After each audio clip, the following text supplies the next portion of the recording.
नमस्कार दोस्तों, Devganga online coaching platform पे आपका स्वागत है। हम हमारा टॉपिक चल रहा है राजस्थान कल्चर यानी राजस्थान की लोक कला संस्कृति के बारे में। और लोक कला संस्कृति में हमने शुरुआत की थी लोक देवता से, और लोक देवता में हमारी एक क्लास पाबूजी महाराज के बारे में हो चुकी है। आज हम बात कर रहे हैं दूसरी और दूसरे जो पंचपीर हैं, दूसरे जो पंचपीर हैं वो हमारे कौन है? रामदेव जी। रामदेव जी। अच्छा, रामदेव जी महाराज मैंने कहा ना पांचों पीर, यानी राजस्थान के अंदर पंच पीर कहलाए गए थे, और उनका मैंने नाम भी लिखाया था बाकायदा। पाबू जी है, हड़बू जी है, रामदेव जी है, मियाँ जी मंगलिया है, और गोगा जी महाराज है। ये क्या है? पंच पीर है। और पंच पीरों में हमने स्टार्ट की थी पहली पाबू जी महाराज, फिर हम बात कर रहे हैं रामदेव जी। और रामदेव जी के बारे में अगर लिखें, इनका जन्म जो हुआ था, हम जन्म माने तो उंडू काश्मीर गांव, उंडू काश्मीर।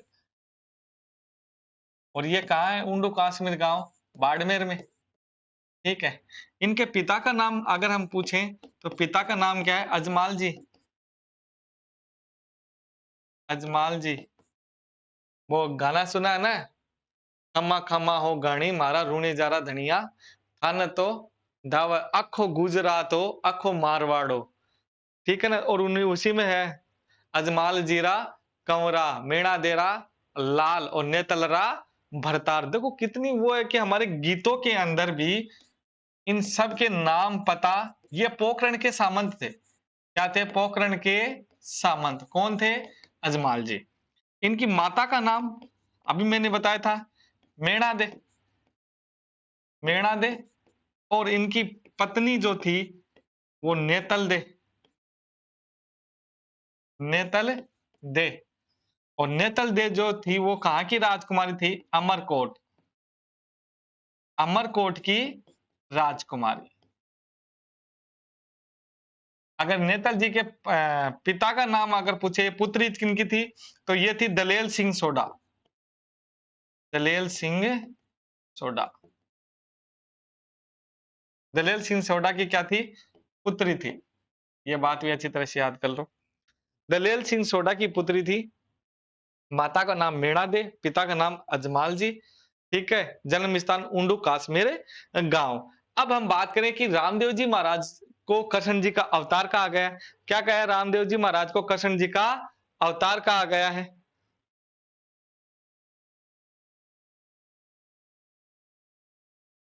हम यहां लिखेंगे, क्या लिखा? रामदेव जी कृष्ण यानी विष्णु का अवतार। कोष्टक में लिख सकते हो आप, विष्णु का अवतार। ठीक है। एक बात तो ये। दूसरी, रामदेव जी को पीरों का पीर कहा गया है। पीरों का पीर। तो हम क्या लिखेंगे? रामदेव जी को पीरों का पीर कहा गया है। ठीक है। अगर एक और बात लिखें, रामदेव जी ने भाद्रपद शुक्ल दशमी को, सॉरी शुक्ल एकादशी को क्या ली थी? जीवित समाधि ली थी। हम लिख सकते हैं रामदेव जी ने भाद्रपद शुक्ल एकादशी एकादशी को जीवित समाधि ली थी।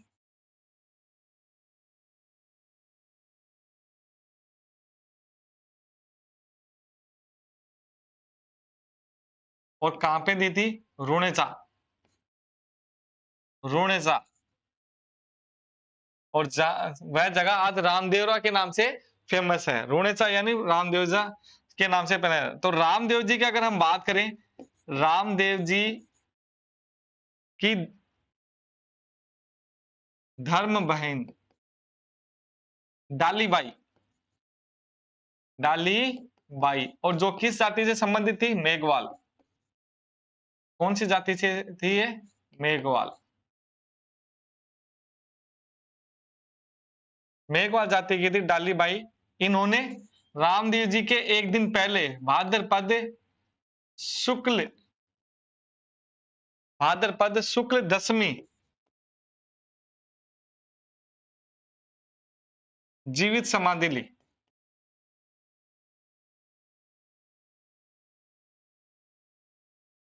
वही रामदेव जी की समाधि से थोड़ी दूर समाधि, वही रामदेव जी की समाधि से थोड़ी सी दूर। एक भी बात तो ये होगी।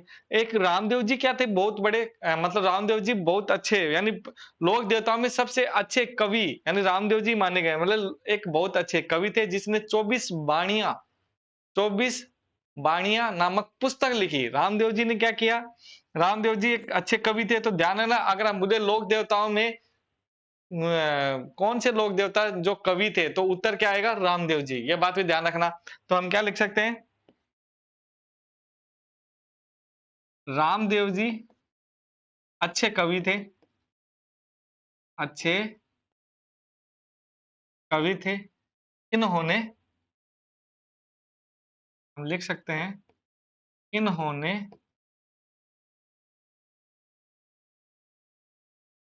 24 बाणियां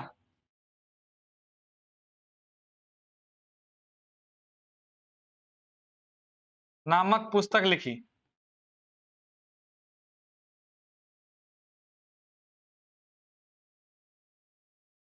ठीक है, 24 बाणियां नामक क्या लिखी, पुस्तक लिखी।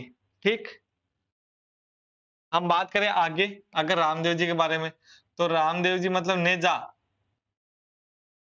नेजा क्या भाई, रामदेव जी का झंडा, नेजा रामदेव जी का झंडा, झंडा। ठीक है, नेजा।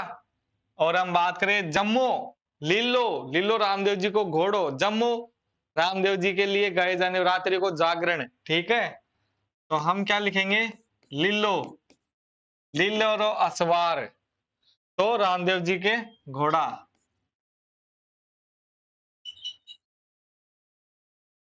रामदेव जी के घोड़े का नाम,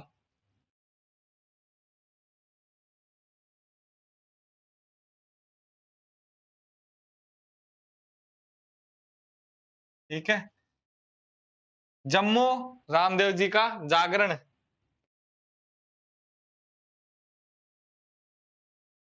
रात्रि जागरण बोल सकते हैं हम, रामदेव जी के लिए गाए जाने वाला मतलब रात्रि जागरण।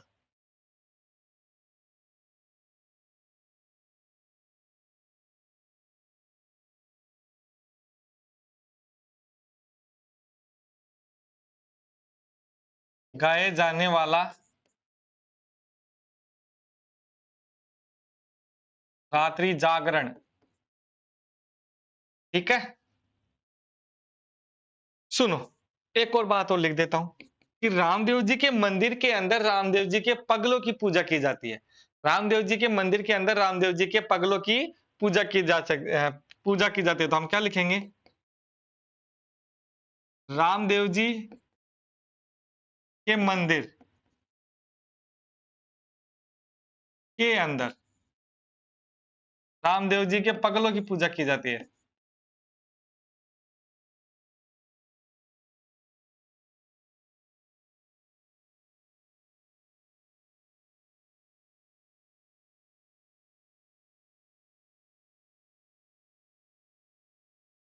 पूजा की जाती है।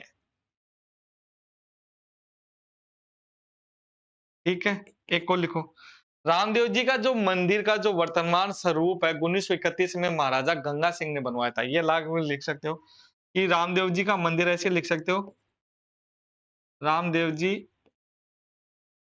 का वर्तमान मंदिर स्वरूप 1931 में महाराजा गंगा सिंह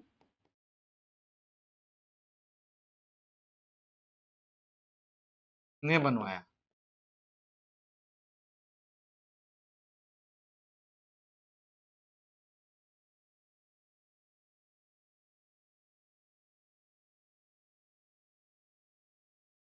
सुनना जरा मेरी बात, मेरी बात सुनना। मैंने लिखा है अभी रामदेव जी के जो देखो एक ये बात हमारे राजस्थान के लिए कॉमन सी बात है। देखो झंडे को हम नेजा ही बोलते हैं, फिर भी हमें याद करना पड़ा है नेजा रामदेव जी का झंडा। मतलब झंडे को वैसे भी नेजा ही बोलते हैं। लीलो घोड़ो, मतलब जो हरे रंग का जो घोड़ा होता है उसको लीलो ही बोलते हैं। ठीक है। तेजाजी महाराज की घोड़ी होती है हरे रंग की, तो उसको हम बोलते हैं लीलण। क्या बोलते हैं? लीलण। तो इस बात को भी ध्यान है, जम्मू रात्रि को हमेशा ही जम्मा, मतलब जागरणा होता ही है, और जो जागरने को जम्मू ही कहा जाता है। फिर भी हमें याद करना, देखो कितनी यहां तक हम सोच सकते हैं कि इवन हमारे गानों के अंदर भी इनके सभी हम बोलते हैं कि खम्मा खम्मा हो मारा ऋण चेहरा धनिया, थाने तो धाव अखो गुजरातो, अखो मारवाड़ो। तो अखो गुजरात अखो मारवाड़ थे, तो अजमाल जीरा कंवरा मेणा देरा लाल और नेतलरा भरतार। देखो गाने के अंदर भी अजमाल जीरा कंवरा मतलब माता का नाम, अजमाल सॉरी अजमाल जीरा कंवरा पिताजी का नाम, मेणा देरा लाल मतलब मेणा दीजी का पुत्र, और नेतलरा भरतार। ये सारी जो बातें हैं वो गीतों के अंदर भी रखी है। एक बात इवन और ध्यान रखना कि रामदेव जी का जो मेला होता है वो मारवाड़ का कुंभ कहा जाता है, मारवाड़ का कुंभ कहा जाता है। तो ये बात तुम लिख सकते हो, मारवाड़ का कुंभ, रामदेव जी का मेला, रामदेव जी का मेला। ठीक है। एक बात तो ये रामदेव जी का मेला है, मारवाड़ का कुंभ रामदेव जी का मेला। और कब से बढ़ता है? भाद्रपद शुक्ल द्वितीया। ध्यान देना, रामदेव जी का जन्म जो होता है वो शुक्ल द्वितीया को होता है। इसे हम बाबेरी दूज भी कहते हैं। अगर क्वेश्चन में आ जाए कि बाबेरी दूज किसे कहते हैं, तो बाबेरी दूज भी भाद्रपद शुक्ल या शुक्ल को कहते हैं। भाद्रपद शुक्ल द्वितीया को कहते हैं, से द्वितीया से। और भाद्रपद अभी बताया था ना, जब तक भाद्रपद शुक्ल एकादशी तक, शुक्ल एकादशी, एकादशी, ये बात पे अच्छी तरह से याद रखना। यानी भाद्रपद शुक्ल द्वितीया से लेकर भाद्रपद शुक्ल एकादशी तक रामदेव जी के मेला बढ़ता है, और जिसे मारवाड़ का क्या कहा जाता है? कुंभ कहा जाता है। मारवाड़ का कुंभ कहा जाता है। इवन एक और बात और सुन लो कि रामदेव जी महाराज ने सबसे ज्यादा जो समाज के अंदर भेदभाव थे उसको मिटाया। समाज के अंदर क्या बताया? भेदभावों को मिटाया। मतलब उन्होंने कहा कि सभी सभी जो है इक्वल है, सम्मान है, किसी के अंदर किसी प्रकार का भेदभाव नहीं होना चाहिए। और इसी के लिए उन्होंने रूणेचा गांव बसाया। रूणेचा, रूणेचा गांव बसाया। और रूणेचा गांव को आज वर्तमान में अगर हम बोले तो रामदेवरा, जहां पर रामदेव जी का मंदिर है। रामदेव जी के मंदिर में रामदेव जी के पगलों की पूजा की जाती है। ठीक है। पगलों की पूजा जाती है। एक इसी बात पर उन्होंने एक कामड़ पंथ की स्थापना की थी। किसकी बात की? कामड़ पंथ। हम लिख सकते हैं कि रामदेव जी ने कामड़ पंथ की स्थापना की। क्या लिखेंगे?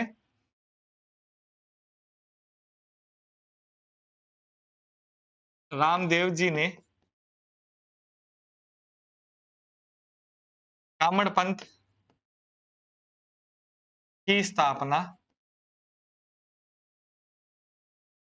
ध्यान देना, रामदेव जी के मेले के अंदर 13 ताली का नृत्य किया जाता है, जो कामड़ पंथ की महिलाओं द्वारा किया जाता है। तो ध्यान रखना, रामदेव जी ने कामड़ पंथ की स्थापना की कि जिनकी महिलाओं के द्वारा 13 तारी नृत्य किया जाता है। हम लिख सकते हैं यहां पर, क्या लिखेंगे? जिनकी महिलाओं के द्वारा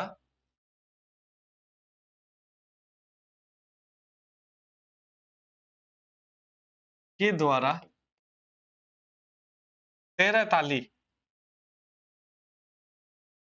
13 ताली नृत्य किया जाता है। 13 ताली नृत्य किया जाता है, जिसमें 13 मंजीरे होते हैं। 13 मंजीरे होते हैं, 9 पैरों में, हाथों में और कोनों में, मतलब लेकर के क्या किया जाता है? 13 ताली नृत्य किया जाता है। आई बात समझ में यहां तक? इसमें कोई दिक्कत नहीं होनी चाहिए। रामदेव जी महाराज की जय हम बोलते हैं। रामदेव सरा महाराज कीजिए। अब रामदेव जी महाराज को पीरों का पीर भी कहा जाता है।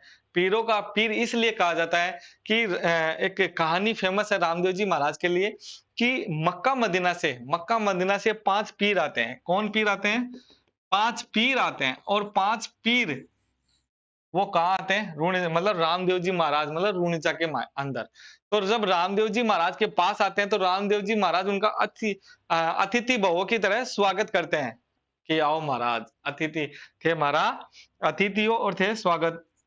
तो उनका जब स्वागत, तब उनके खाने की बात आती है तो ये जो पीर होते हैं वो रामदेव जी महाराज को कहते हैं कि नहीं, हम हमारे बर्तनों में खाएंगे और हम जो खाना खाते हैं वो ही खाते हैं। तो रामदेव जी उनकी परीक्षा लेने के लिए, तो रामदेव जी महाराज की परीक्षा लेने के लिए कहते हैं हम हमारे ही बर्तनों के अंदर खाना खाते हैं और जो खाते हैं हम हमारे बर्तन कहाँ भूल गए? मक्का। कहाँ भूल गए? मक्का, मदीना। हम हमारे बर्तन कहाँ भूल गए? मक्का, मदीना। तभी हम हमारे भोजन करेंगे। तो रामदेव जी महाराज ने आए हुए अतिथियों को कहा तथास्तु बस, आपकी क्या होंगी? सभी मनोकामनाएं पूरी होगी। कृपया यहाँ विराजिए और आप थोड़ा अंतर्ध्यान कीजिए। और जब वो मतलब अंतर्ध्यान मतलब आंखें जोड़कर बैठते हैं, तभी रामदेव जी महाराज उनके बर्तन उनके सामने यूं रख देते हैं। और वो जब इस चमत्कार को देखते हैं तो बोलते हैं हम तो सिर्फ पीर हैं, आप तो हमारे पीरों के पीर हैं। आप तो हमारे क्या हो? पीरों के पीर हो। इसलिए रामदेव जी महाराज को पंच पीरों में मतलब पीरों का पीर भी कहा गया है। और जो मुसलमान जो समुदाय है उसे राम सा पीर के नाम से पूजते हैं। किस नाम से पूजते हैं? राम सा पीर के नाम से पूजते हैं। एक तो ये बात आई बात समझ में। और अगर हम बात करें रामदेव जी महाराज के अंदर, तो रामदेव जी महाराज के जो क्या कहते हैं उनको, हाँ एक और बात लिख लो, रामदेव जी के जो पुजारी होते हैं मेघवाल जाति के होते हैं जिन्हें रखिया कहा जाता है, रिखिया कहा जाता है। क्या कहा जाता है? जो पुजारी होते हैं, पुजारी, पुजारी कौन सी जाति के होते हैं? मेघवाल, मेघवाल जाति के होते हैं जिनको, जिनको क्या कहते हैं? रिखिया कहा जाता है। रिखिया कहा जाता है। ठीक है, रिखिया कहा जाता है। रिखिया कहा जाता है मतलब ध्यान देना, हमारे राजस्थान के बारे में एक बहुत अच्छी सी कहानी, एक अच्छी सी कथन कहा जाता है कि क्या कहा जाता है कि दीजा निज गुण देवता, कि दीजा निज गुण देवता, देवता ने हमारी धरती को गुण दिया है और रिख्या देसी आशीष, और ऋषियों ने क्या दिया? इसे आशीष दिया है। यानी दीजा निज गुण देवता ऋषिया देसी आशीष, जिण सरजी मरुधरा सोनी नाओ शीस, सोनी ना हो शीश। इसके बारे में हमारी मतलब राजस्थानी मरुभूमि के बारे में कहा गया है कि दीजा निज गुण देवता रिख्या दी आशीष, दिज सरजी मरुदरा, तब सरजी मरुदरा और सोनी नाओ शीश। ये कथन हमारे, और इवन इसके अगर हम बात करें, दीजा नहीं देवता यानी जो देवता ने नहीं दिया है, दीजा नहीं देवता लूटा, लूटा पढ़नी लीन, मतलब जो देवताओं ने नहीं दिया है वो चीजें हमने क्या कर ली है? छीन ली है। जो देवताओं ने नहीं दिया वो हमने क्या कर लिया? छीन लिया, मतलब लूट लिया है।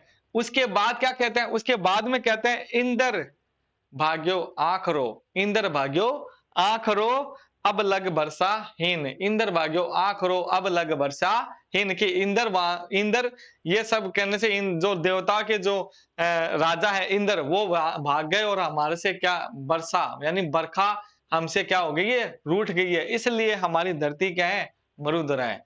तो इस बात को भी अच्छी तरह से याद रखें। हमने जो रामदेव जी महाराज के बारे में जो कुछ लिखना था वो लिख दिया। एक और बात लेना, रामदेव जी महाराज का गुरु कौन था? बालीनाथ जी महाराज, जिनकी मंदिर का है मसूरिया पहाड़ी, सॉरी हाँ मसूरिया पहाड़ी जोधपुर के अंदर। तो ये बात भी लिख सकते हैं कि रामदेव जी महाराज का गुरु, गुरु गुरु बालीनाथ, बालीनाथ, और इनका मंदिर का है मसूरिया पहाड़ी, मसूरिया पहाड़ी जोधपुर। मसूरिया पहाड़ी क्या है? जोधपुर। ठीक है, तो इस बात को भी ध्यान रखना अच्छी तरह से। ये हमारे मतलब रामदेव जी महाराज। अब हम अगले देवता की बात करते हैं और अगले देवता हमारे सामने हम रखते हैं। कौन से देवता है? गोगा जी महाराज। और गोगा जी महाराज के लिए हमने कहा है क्या कि जहां जहां हम बोलते हैं, क्या बोले हैं कि जहां जहां खेजड़ी है वहां वहां गोगो है। जहां जहां गोगो है, जहां जहां खेजड़ी है। तो ये अब देखते हैं, बातें करते हैं अभी। तो हम यहाँ पे लिखते हैं, अगला नेक्स्ट कॉपीराइट है अपना गोगा जी। क्या है? गोगा जी। ठीक है, अब सुनो। गोगा जी का जो जन्म होता है वो ददेरवा चूरू के अंदर होता है। क्या लिखते हैं हम? गोगा जी महाराज का जन्म, जन्म ददेरवा,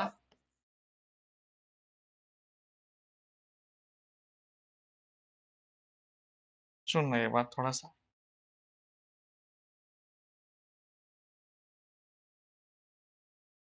ददेरवा चूरू। ठीक है, पिताजी का नाम, पिताजी का नाम लिखो। गोगा जी महाराज के पिता का नाम जेवर जी। क्या नाम? गोगा जी महाराज के पिता का नाम जेवर जी। माता का नाम बाछल, माता का नाम बाछल दे। और पत्नी का नाम कमला दे। पत्नी का नाम क्या है? कमला दे। और घोड़ी कौन सी है? नीली घोड़ी, नीली घोड़ी। और गोगा जी की जो घोड़ी है वो कौन सी है? नीली घोड़ी। ठीक है, और इसको क्या कहा जाता है? गोगा बापा भी कहा जाता है। घोड़ी को क्या कहा जाता है? गोगा बापा, गोगा बापा भी कहा गया। अब सुनना एक और कहानी। गोगा जी महाराज क्या है कि गोगा जी महाराज जब मोहम्मद गजनवी से युद्ध लड़ते हैं, तो मोहम्मद जब गजनवी से युद्ध लड़ते हैं तो मोहम्मद गजनवी जब देखते हैं कि गोगा जी महाराज उन्हें साक्षात देवता, देवता नजर आते हैं, यानी साक्षात क्या नजर आ रहे हैं? देवता। कौन नजर आ रहे हैं? गोगा जी महाराज। और गोगा जी महाराज जब साक्षात देवता आते हैं, देवता नजर आते हैं, तो उर्दू भाषा में उसे क्या कहा जाता है? जाहिर पीर। जाहिर पीर, न कि जहीर पीर। कई जगह हमें जाहर पीर की जाहर पीर भी नजर आएगा, कई जगह हमें जहीर पीर भी नजर आएगा। तो ये है जाहिर पीर। जाहिर पीर का मतलब होता है साक्षात, और पीर यानी होता है देवता। पीर यानी होता है देवता। तो हम लिख सकते हैं यहाँ पर गोगा जी महाराज गजनवी से युद्ध लड़ते हैं और गजनवी उन्हें जाहिर पीर की क्या देते हैं? उपाधि देते हैं जी, कि आप तो साक्षात क्या हो? देवता हो। क्या हो? देवता हो। तो हम लिख सकते हैं यहाँ पर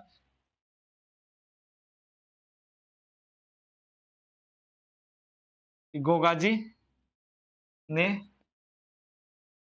गजनवी, गजनवी के साथ युद्ध किया, युद्ध किया तथा गजनवी ने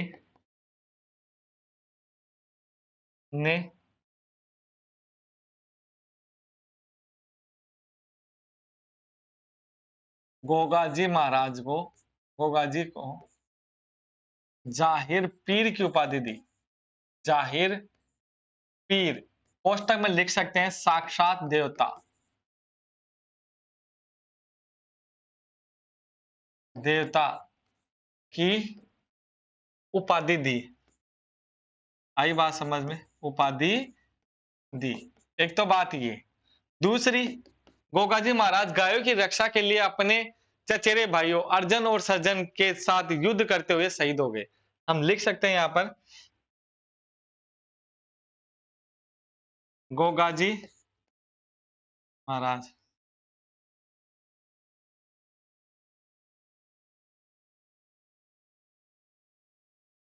गायों की रक्षा के लिए, गायों की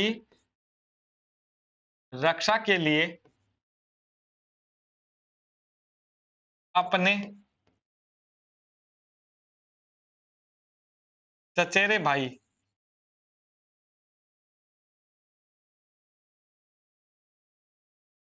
अर्जन और सर्जन के साथ युद्ध लड़ते हुए शहीद हो गए।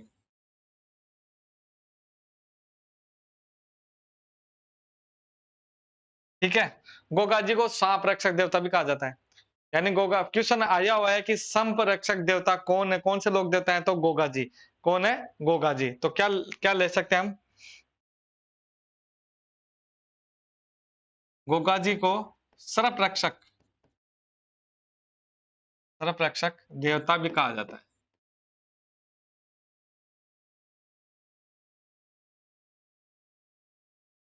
आई बात समझ में? कहा जाता है कि जिस व्यक्ति को अगर सांप डस लेता है या काट लेता है, तो गोगा जी के मंदिर पे ले जाते उसका जहर उतर जाता है। कहानी कितनी सच्ची है, लेकिन अब तक ये कहा गया है कि जितने भी व्यक्ति अभी तक गए हैं, तो वो उनको वो सांप का जहर चढ़ता नहीं है और वह बच जाते हैं। ठीक है, तो इसलिए गोगा जी महाराज को क्या कहा जाता है? सर्प रक्षक देवता भी कहा जाता है। अब ध्यान गोगा जी का जो मंदिर है वो खेजड़ली पेड़ के नीचे बना हुआ है। गोगा जी का मंदिर क्या बना होता है? खेजड़ली पेड़ के नीचे। तो इवन कहा जाता है। और एक बात ये भी ध्यान रखिए, अगर हम बात करें कि सबसे ज्यादा किस लोक देवता के मंदिर हैं, तो ध्यान रखना गोगा जी के। किस लोक देवता के मंदिर हैं? गोगा जी के। क्योंकि कहा जाता है कि जहां जहां खेजड़ी वहां वहां गोगो। कहा गया है कि जहां जहां खेजड़ी वहां वहां गोगो। तो हम कहते हैं कि गोगा जी का मंदिर,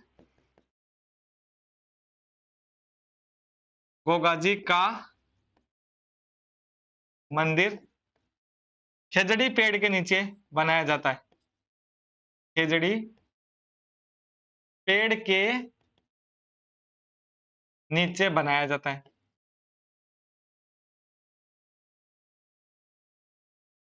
आई बात समझ में? गोगा जी का जो मंदिर है वो खिजड़ी पेड़ के नीचे बनाया जाता है। हाँ, और इवन जो गोगा जी महाराज के जो क्या बोलते हैं हम, जो मंदिर हैं, वो मेन मेन कौन से मंदिर हैं उनकी हम बातें करते हैं अभी। देखो, हम बातें करते हैं दो गोगा जी महाराज के मुख्य मंदिर।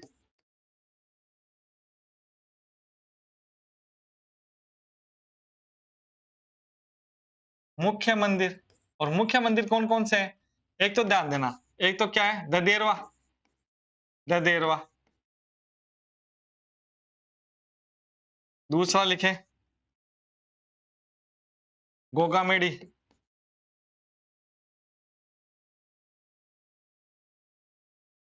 तीसरा खिलेरियो की डाणी।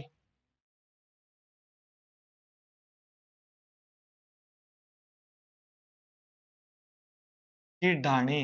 और ये कहाँ है? सांचौर यानी जालोर में। सुनना जरा, हम लिख सकते हैं यहां पर ददेरवा यानी चूरू। ददेरवा कहाँ है? चूरू। और यहाँ क्या है? गोगा जी का सिर, सिर गिरा था, तो इसे क्या कहते हैं? शीर्ष मेढ़ी। शीर्ष मेढ़ी। ठीक है, इसको क्या कहेंगे? गोगा जी को। और यहाँ पे इनका क्या धड़ गिरा था, तो ये क्या धड़ मेढ़ी था, लेकिन धड़ धड़ करते हुए ये हो गया धुर मेढ़ी। क्या हो गया? धुड़, धुड़ मेढ़ी। ठीक है, और गोगा मेढ़ी कहाँ है? ये तो है चूरू में। ठीक है, ये है हनुमानगढ़ में। हनुमानगढ़। ठीक है, ये खिलोरियों की डाणी। इसे मतलब हमारे राजस्थान के, अपन राजस्थान की अगर बात करें, तो राजस्थान के अंदर अगर छोटा सा कमरा हो या मकान हो, तो उसे हम ओल्डी बोलते हैं। क्या बोलते हैं? ओल्डी बोलते हैं। तो इसे बोल देते हैं गोगा जी की ओल्डी। क्या बोलते हैं? गोगा जी की ओल्डी।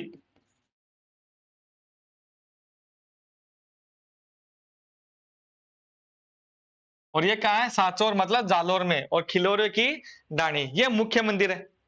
ये मुख्य मंदिर है। तो यहां तक कोई दिक्कत हो तो बस, गोगा जी के बारे में जो जितनी जानकारी थी हो गई। कि देखो, ध्यान रखना है, गोगा जी महाराज का जन्म कहाँ हुआ था? ददेरवा चूरू के अंदर। इनके पिताजी का नाम जेवर जी, माता का नाम बादछल, पत्नी का नाम केमल दे। घोड़ी को हम नीली घोड़ी करते हैं। इनको सर्प रक्षक देवता के नाम से जाना जाता है। इनके जो मंदिर होते हैं वो खेजड़ीली के नीचे होते हैं। अगर हम बात करें कि गोगा मेडी का जो मंदिर है, इनके जो मंदिर है, यह मंदिर मतलब गोगा मेडी में यह मंदिर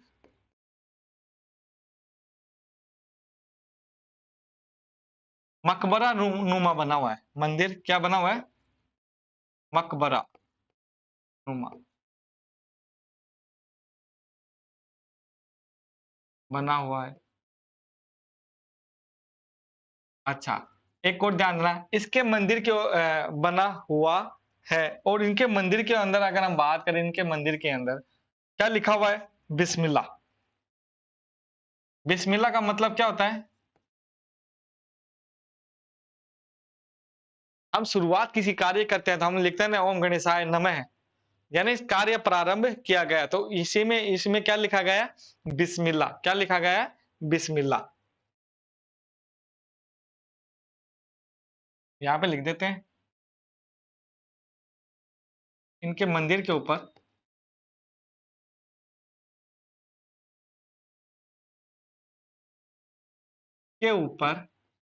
बिस्मिल्लाह लिखा हुआ है।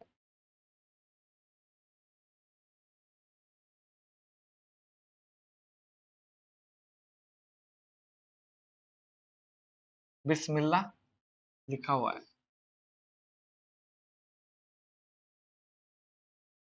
ठीक है, ये बात आ गई समझ में? बिस्मिल्लाह लिखा हुआ है। यहां तक हो गया। अब सुनना जरा कि गोगा जी महाराज की जो पीढ़ी है, सुनो, छोटा सा एक मैं आपको एक वो बता देता हूं कि गोगा जी महाराज की जो पीढ़ी है, देखो, जैसे गोगा जी महाराज की ये पीढ़ी, ये पीढ़ी, ये पीढ़ी, और एक पीढ़ी आते हैं जिनके अगर हम बात करें तो गोगा जी महाराज जो थे चौहान होते हैं। क्या होते हैं? चौहान होते हैं, राजपूत, मतलब चौहान होता है। तो गोगा जी महाराज की एक पीढ़ी आती है जिनका नाम अगर हम बोले काम सिंह, काम सिंह, कायम सिंह बोल सकते हैं, कायम सिंह चौहान। क्या नाम था उनका? कायम सिंह चौहान। कायम सिंह चौहान। ये क्या, मुस्लिम धर्म अपना लेते हैं, मुस्लिम धर्म अपना लेते हैं, और इनके बाद में जो भी होते हैं वो क्याम खानी मुसलमान कहलाने लगे। क्याम खानी मुसलमान कहलाने लगी। आज भी अगर हम इनके नाम देखें, या इनके पैरावण रहवण या रीति रिवाज देखें, तो वो पूर्ण रूप से क्या है? हिंदू है। क्या है? पूर्ण रूप से अगर हम देखें तो हिंदू जैसा पूरा पूरा रीति रिवाज है इनका। मतलब नाम भी इसी आधार पे होगा, जैसे लक्ष्मण सिंह चौहान। ठीक है, और इनके जो रीति रिवाज हैं जो पूर्ण रूप से हमारी हिंदू संस्कृति के पूर्ण रूप से, और इसीलिए गोगा जी को मुसलमान जाति के लोग भी पूजते हैं। तो इस बात का ध्यान रखना कि गोगा जी के वंशज लास्ट में क्या है? मुसलमान क्या मानते हैं? मुसलमान धर्म अपनाते हैं, और मुसलमान धर्म तो ये क्याम खानी कहलाने लगे। ये बात अच्छी तरह से याद रहेगी। गोगा जी हो गए, हमारे रामदेव जी हो गए, और क्या हो गए? पाबू जी महाराज हो गए। पंच पीरों में अगर हम बात करें, हड़बू जी है, मेहा जी मांगलिया है। तो ये जो बातें हैं हम करेंगे अगली क्लास में। तब तक के लिए खमा गणी।